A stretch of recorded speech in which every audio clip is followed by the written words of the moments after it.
Kenapa kau berpihak kepada asing? Anjing, babi. Kenapa engkau tipu-tipu kau punya rakyat? Anjing, babi. Kenapa kau jual ayat-ayat Allah dengan harga yang murah? Jangan sembarangan. Jangan kamu kira pribumi takut sama kamu. Tidak sama sekali. Kalau mereka mau kerjain satu kali saja kamu rubuh habis rata. Tidak ada yang bisa tolong. Cerdas, pesan para Habib ke Bahar Smith. Ceramahlah dengan beradab baik.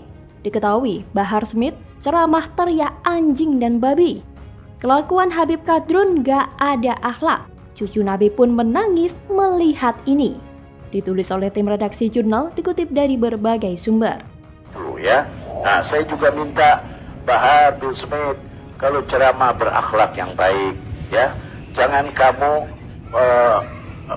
tunjukkan kepada masyarakat makin semakin nilainya kepada Alawin itu semakin kecil karena perilaku kamu yang tidak baik.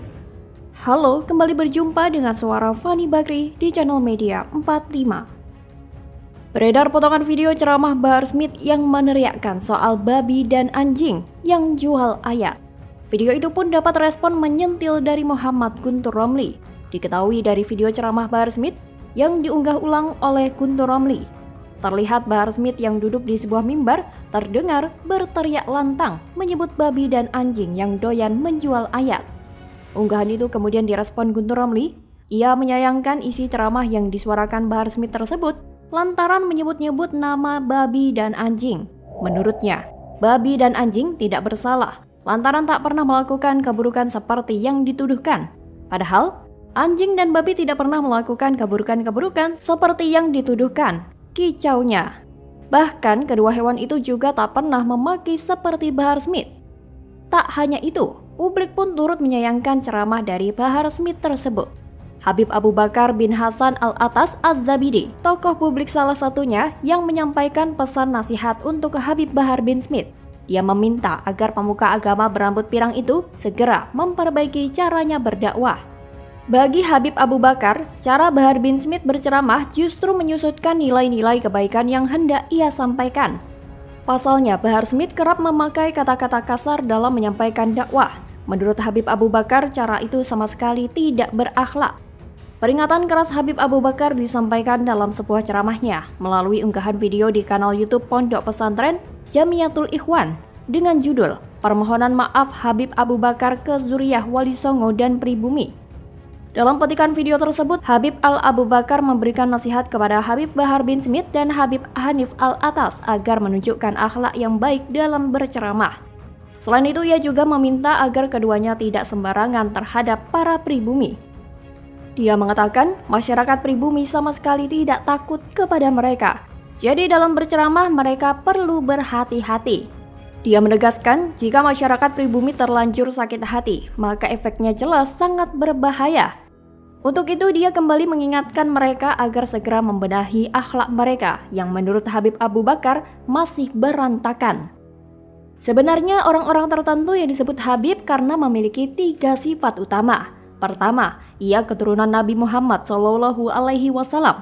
Kedua, berilmu yang luas. Dan ketiga, berakhlak yang luhur.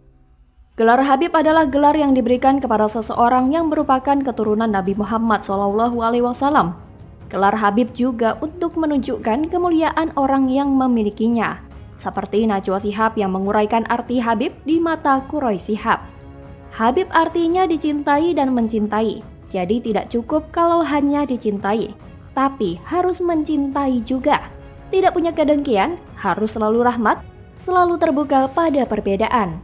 Namun beberapa tindakan yang dilakukan Bahar Smith dinilai kurang layak disandang oleh seorang Habib.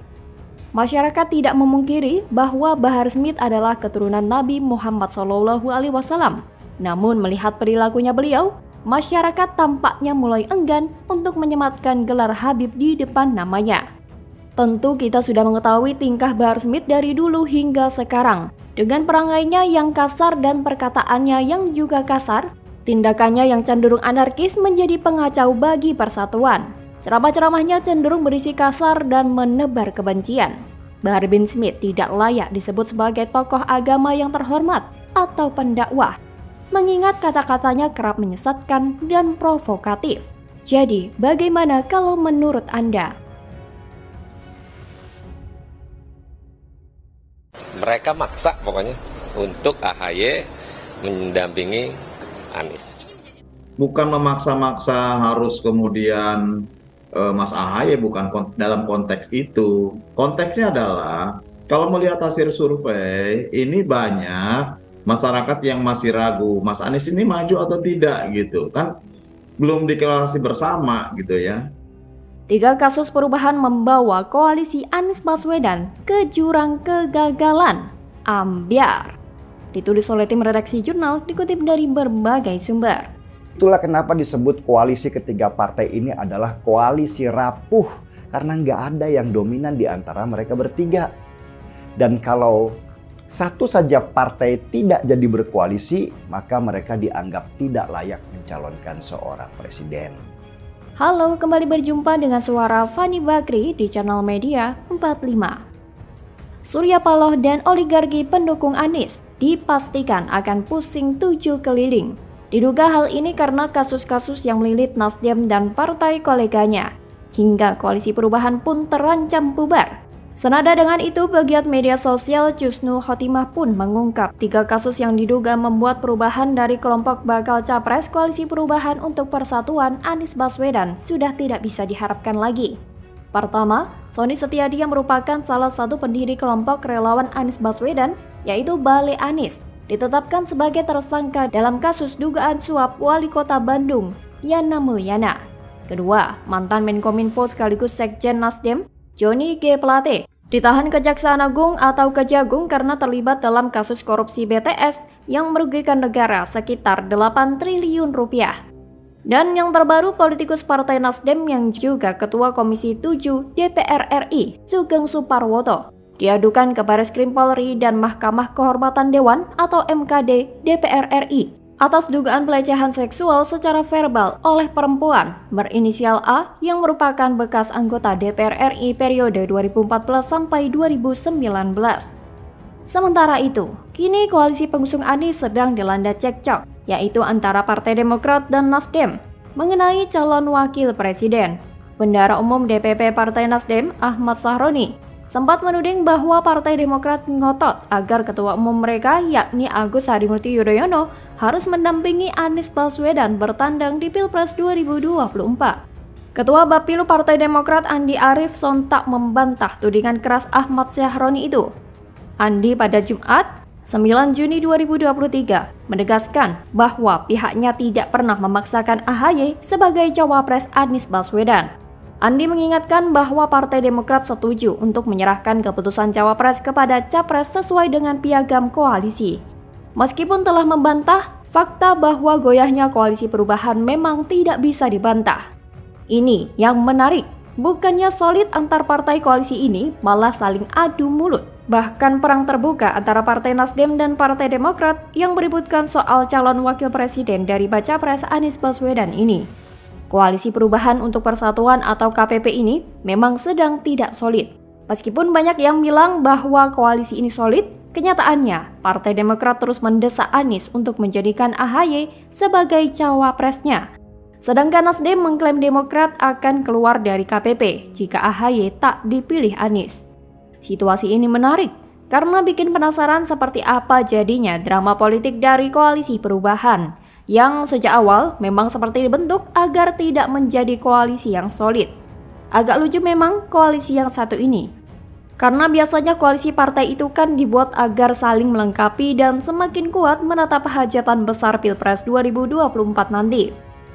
Lah kalau berkoalisi lantas bertengkar sendiri, saling sindir, saling cakar, dan saling ancam. Koalisi apaan tuh namanya? Tinggal dipanas-panasin sama sedikit diadu, mungkin tak lama koalisi model begini akan segera bubar. Parah memang ketiga partai ini seringkali perang mulut karena masalah cawapres. Dari sini saja saya bisa menarik kesimpulan kalau AHY seperti tidak dianggap. Memang sih Nasdem dari awal tidak menunjukkan ketertarikan kepada AHY. Mumpung belum terlambat, kalau AHY cerdas dia sebaiknya mulai ancang-ancang buat minggat dari koalisi perubahan. demi menyelamatkan partai dan kansnya agar berpeluang maju sebagai cawapres.